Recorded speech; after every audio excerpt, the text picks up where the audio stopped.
All right, 12:15 this afternoon. Let's toss it back on over to Jessica. Jessica, very meh start to the day. Meh. Roady, icky. Best way to describe it.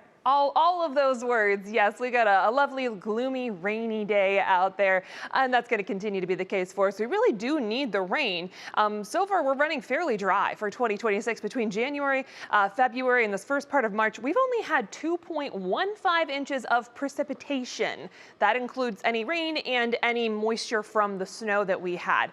That is over 3.5 inches below average. So we're already running at a deficit. We're going to work on making up some of that deficit as we go through the week ahead. Many of us going to see up to maybe over an inch by the time all is said and done heading into Sunday. Heaviest rain with this very active pattern right now looks to stay off to our south across southern Ohio and areas of the Ohio River Valley. And that should mean that any flooding concern stays down there as well. We're not looking at any major flooding issues, but plenty of days where we get at least the chance for some rain and some clouds. We do have plenty of that across downtown Cleveland right now. That view is obscured a little bit by all those gloomy conditions and the low visibility. Temperatures have been trying to improve. We did briefly have a little bit of freezing rain out east where we had those temperatures below freezing, but we have improved above freezing for everyone. We're still in the 30s for the northern half of the area, and especially south of about 76, we're starting to climb into the lower 40s. We do have a light breeze coming in from the southeast, and that's going to try to improve those temperatures a little bit as we go through the day ahead. Visibility is going to continue to be an issue for many of us through the day. Those gloomy conditions will probably be sticking around. We got plenty of cloud cover. We've seen some showers, some drizzle, some mist, some sprinkles, kind of all of those things.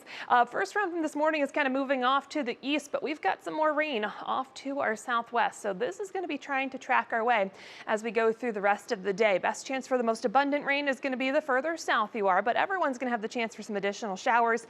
And we're just generally going to keep that very gloomy, sprinkly, misty setup as we go through the rest of the day with that National Design hour-by-hour forecast. Again, temperatures will try to improve a little bit as we go through the afternoon, but we'll still struggle, especially closer to the lakeshore. Chance we have some scattered rain for the evening commute, especially for areas further south, so you might need just a few extra minutes there. As we get into Tuesday night and Wednesday, that steadier, heavier rain pushes off to the south, and we get more dry weather overall, but plenty of cloud cover.